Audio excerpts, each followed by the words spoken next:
Hey folks, poor people are fat.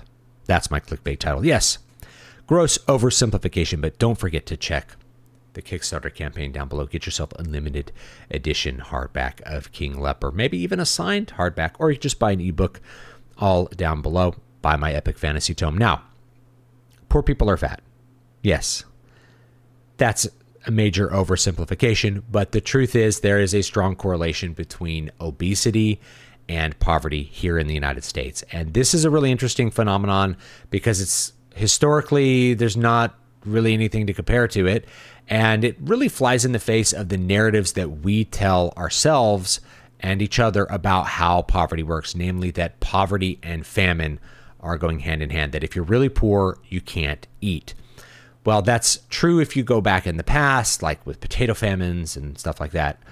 And it's also true if you go outside of our little first world bubble and you go to the third world where the poorest really don't have money to buy food. They really are insecure with their food supply, or they're starving in some cases. So how did the poor people in the United States end up obese? Well, it's really unprecedented that we have, not only are our poor people able to eat, but they're able to eat so much that they have medical conditions from eating too much. What is this from? So we conjure up lots of other, lots of little explanations to try to fill in that gap. Like, okay, maybe they're buying unhealthy food because they don't know any better. That's possible. They're buying unhealthy food because it's cheaper, because they're really poor. So of course they would buy the cheapest food. I don't think that's true either. I think it's just they make poor choices. And that's my thesis. One of the reasons that they make poor choices is that they make poor choices outside of food too, right? They make poor economic choices, personal life choices that affect their ability to get out of poverty and keep them in poverty. And so that extends also into making choices about how you eat and what food you buy and all that kind of stuff. And so when you have a lot of resources made available to you to buy a lot of food, then you don't really have to think about what's the cheapest food I can get, but rather what food do I want to get? And that's because we have a thing here called food stamps. If you're not from the United States, maybe you have a similar welfare program, but we have a thing called food stamps. Now it's called SNAP. I don't remember what SNAP stands for, so if you remember, you can put down below in the comments. And now it's done on like a card, an EBT card. It used to be you got these actual bills, and those bills, you would go to a grocery store and you could buy the food with those bills. And so you would give them out to people who qualified through the welfare system, and they could only buy food with those. So you ensured that if you were giving them this money, it could only be used to purchase the most vital thing, which is food. It couldn't be used to purchase cigarettes or alcohol or shirts or sneakers or anything else. It could only be used on food. Yes, this is a paternalistic thing, but it gives people a lot of comfort at night to know the welfare we're giving them can only be used on food. The problem was back in the day that actually there was a street value for food stamps, and that was about 50 cents on the dollar, which meant people that got $800 in food stamps would sell it for $400, and the person who bought the $800 worth of food stamps would be able to really eat at a 50% discount because they happened to be able to come up with $400 cash and knew somebody that was on food stamps. That way, the person who sold the food stamps could then buy alcohol, buy cigarettes, buy things like that, because they couldn't buy those things with food stamps. So we changed to a little card, an EBT card, like it's like a debit card. And also because people were worried about like social stigmas about buying with food stamps. I don't really think that was a thing, but maybe it was, I don't know. But the point was the card made it so that you couldn't just sell the food stamps for 50 cents on the dollar. Trust me, people have found ways around that where it's like, I buy you the groceries and you give me $50. Okay, so I'll buy your groceries and you give me $50 for it because I have $1,200 worth of food stamps that I'm not going to use. The reality about food stamps is that they're actually very generous. A lot of people like to paint them as not so generous. One of the things I realized, and this was like my blindfold off moment. This was 12 years ago, maybe. I was living in LA, and me and my wife were barely getting by. But we were working and making a lot of money, but barely getting by because LA is expensive. So we were buying food at the discount food place, Food for Less. And I remember this family checking out in front of us at Food for Less. They spent 4 times our monthly budget on food. And they didn't have like a bunch of kids. They had like 2 kids, right? but they spent 4 times our monthly budget on food. And I looked at what they were buying, and it was just huge amounts of junk food, like 2 carts full of junk food, and they paid for it with food stamps.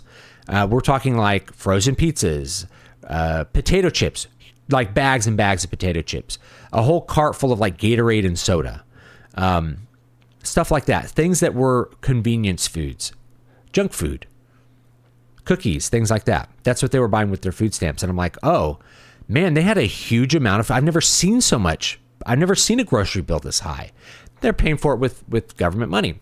And that's continued to be a thing. I found out later, we knew someone that they were getting like $1,500 a month in food benefits, which was way higher than us who made more money were willing to spend on food for our own children and our own family. So what the hell? Food stamps are very generous. And so this is one of those things where like if healthy food was actually not being bought by poor people because food stamps don't pay enough, right? Like if we doubled the amount of food stamps, they would still make the same decisions because I've seen them do it. I've witnessed it with my own eyes. I see it every time I go to Walmart. Is you see people buying junk food with the food stamps. The truth is, healthy food is not more expensive than junk food. Junk food may be cheaper if you're looking at energy per calorie, but even then, that's highly qualified. And I'll give you a little example here. Like we'll look at some HEB stuff. HEB is good. This is not a discount store like Food for Less. This is a good grocery store here in Texas. I like these chips. I think they're good chips. They are 150 calories per serving, which comes out to about 2,100 calories for this bag. It's $3.62 for that bag. You could buy romaine hearts. I buy 2 bags of these a week for $3.28. There's 300 calories in this bag of romaine. So for the same price, you're getting a lot of extra calories for the potato chips. And which one is easier to eat? I could sit down and eat a whole bag of potato chips if I really wanted to. Let's be honest. I'm a big guy. I can eat all those potato chips. I would have a real struggle trying to eat 3 heads of romaine. I eat like 4 or 5 a week, spread over the week, plus like 2 heads of iceberg and stuff, right? I eat a lot of leafy greens. But I would be really hard pressed to eat 3 entire heads of lettuce. And that's really the heart of what we're talking about here is calorie density. The romaine is healthier for you with more micronutrients. It's plant. What makes it really healthier for you is that it's way less calorie dense than something like potato chips for the same price. So yeah, you may be getting like more calorie per dollar buying the junk food, but it's not like you can't afford the lettuce. The lettuce is still pretty cheap. And I made like a little cart here just to kind of show what I would eat in a week on my diet. And it's $90. I figured out SNAP benefits in Texas are like $85. So we're pretty close to that. Buying what I consider really healthy food for like a guy on a bodybuilding diet. There's over 300 calories or 300 grams of protein per day on this. Now it ends up being less because, if you're eating ground beef, a portion of that's fat. If you're eating ground turkey, a portion of that's fat, but you get the idea. This is like a pound of meat per day. Most people can't eat that much. If you're a big guy and you're a bodybuilder, maybe you can. Okay. A pound of turkey is $8.31. That is an expensive item. That's like one of the most expensive items on here per ounce. That's a great convenience food though, and I eat it a lot, so I just threw it on there. Snow peas, $3.84. This is something that it takes me a whole week to go through these. It's not a big bag, but you could throw them in. You can eat them. They're extra protein. You could just snack on them if you want to. This is a more expensive item. I put 2 of them on there, right? Because I'll eat 2 bags of that, no problem. Okay. 2 of these carb balanced tortillas, right? $4.65 in each. I actually eat these. You can get cheaper tortillas, but I put the expensive ones on there. Okay. Fat-free milk, $3.50. Okay. Cage-free eggs, $7. The eggs are a little expensive right now, but we're getting the cage-free ones, 18 eggs. Okay. For one dude, for 7 days, almost 3 eggs a day. That's a lot of protein, baby. Okay. 2.5 pounds of frozen chicken breast, the best protein that you can get. $10. Less than $10. Less than $10. And most people are going to have a hell of a time trying to clear 2.5 pounds of chicken in a week. You have to be a big eater to be eating 2.5 pounds of chicken and all this other crap that I threw on here. Bananas. Man, you could have a pound of bananas. 1 banana a day. $2.40 for the week. 2 heads of iceberg lettuce. They're $1.65 each. Very cheap. I eat 2 heads of lettuce of that a week. A pound of strawberries. You got to have like a little fruit treat. Not a whole lot. The strawberries are cheaper than the chips. Which one is better for you, bro? Okay. Thank you for leaving my cart here. Okay. Where was I? Oh, yes. A 3-pound bag of Granny Smith apples. I like the sour apples. Less than $5. An apple a day keeps the doctor away. An apple a day will fill you up. It's great to have with protein. There's stuff that's not on here, like whey protein. But you only buy that every couple months, right? Matchstick carrots, I throw that in the salad. Less than $2 for all of those carrots. Chopped up, ready to go. You don't even have to, if you bought just raw carrots, they're so cheap. You can buy a huge bag of raw carrots for like a couple bucks. Good luck eating all those in a week. There's so many carrots you can buy. Okay, 6 heads of romaine for $7. That's pretty good, right? That and this is really good for you. Okay. Extra lean ground beef, not even the lean ground beef. Not even the cheap ground beef. The extra lean, the most expensive ground beef, $7.37 a pound. Okay, that's expensive, but that's 3 extra lean hamburgers you can have during the week. That's great. That's some good protein. Or you can do what I do, which is to mix it with the turkey, so to make it extra lean and mix up your protein. So you mix these two together. That's two pounds of meat spread over. That's 32 ounces spread over 7 days. Okay, so you're looking at 4 to 5 ounces of this you can eat per day. Now that's 1 meal a day of like red meat. Good. Okay, I threw some extra stuff on here. Caesar dressing. This is the Caesar dressing I eat. $4 takes me months to get through it.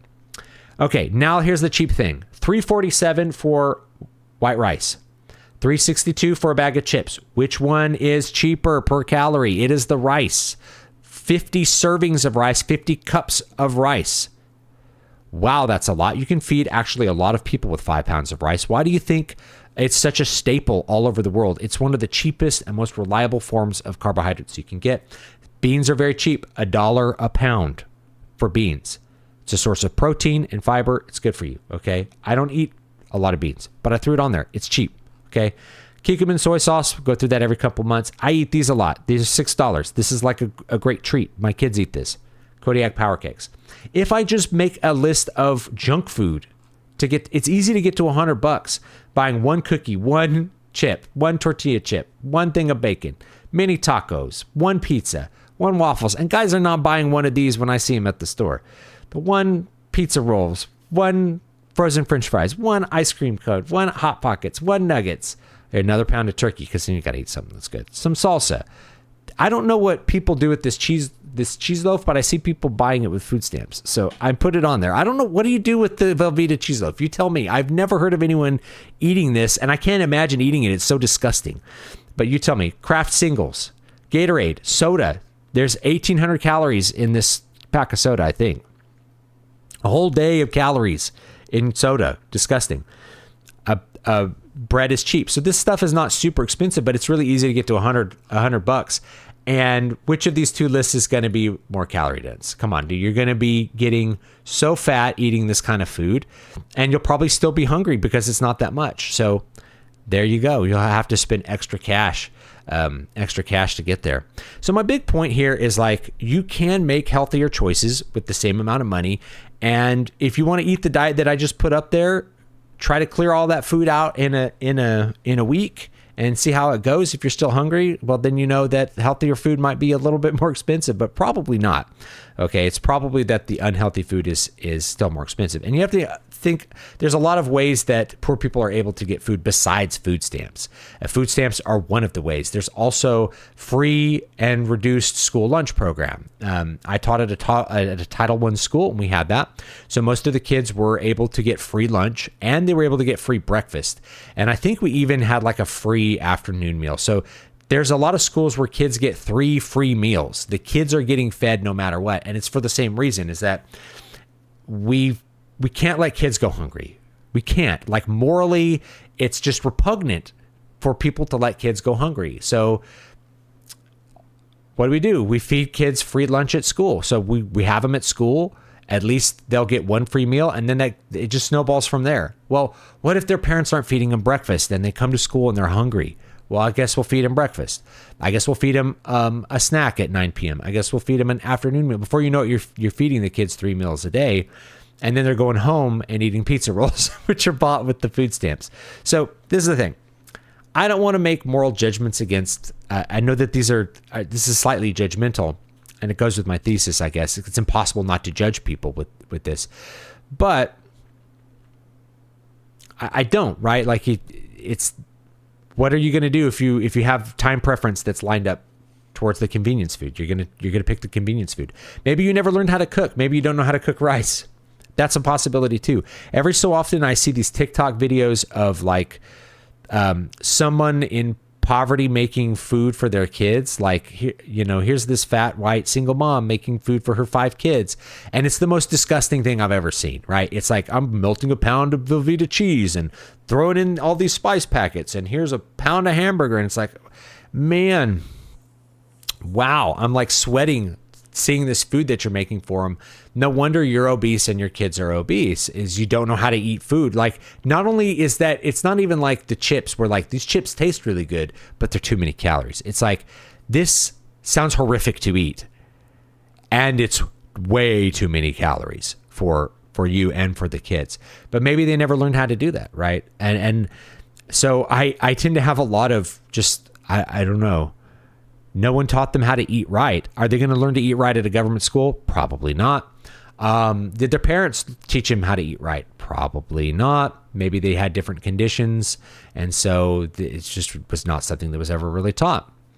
Maybe they grew up where food was actually scarce and you needed to make high-calorie meals because you didn't know how often you were going to get them. And so now you can make as many high-calorie meals as you want, and that's not good, right? Having fried food, fried steak, or what, a fried hamburger, fried chicken at every single meal is actually not good for you. And you don't need to add those extra calories. You are not in depression era situation where you got to add as many calories as you can into the food because you're not eating a lot and you're working all day, right?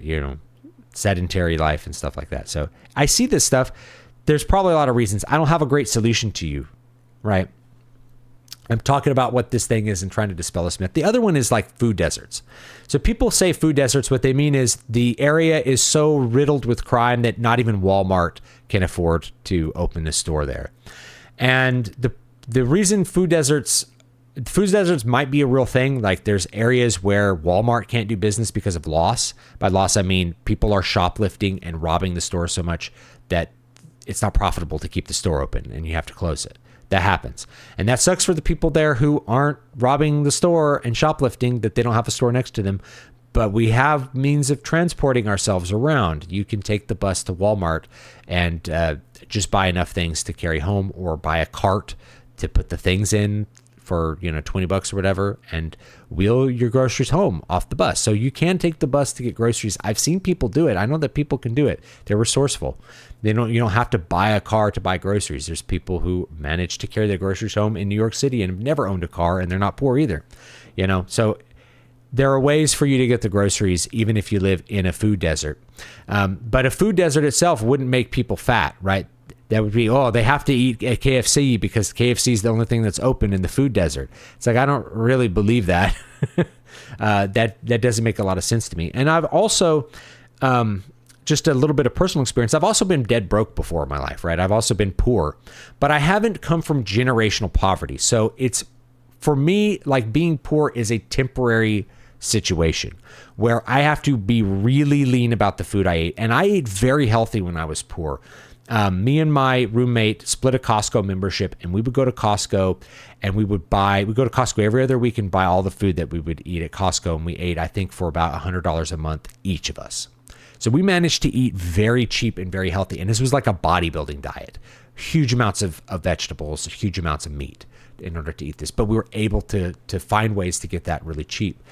But for me, that was a temporary situation. For people that are in generational poverty, there may not be an obvious way to get out of where you're at. And if you have huge amounts of food stamps, what are you going to do with them, right? You might as well just buy them. If you have $800 worth of food stamps, $1,000 worth of food stamps, you might as well just buy the stuff you want to buy, because there's not a shortage, right? You're not really having to think about this very much. No one ever taught you to be healthy. So anyway, leave me your thoughts down below. Should we allow people on food stamps to buy soda? This was a recent, controversy on Twitter, along with supposedly people being paid to shill for soda companies for food stamps to be usable on soda. I know that people on food stamps buy huge amounts of soda and Gatorade because I see them do it.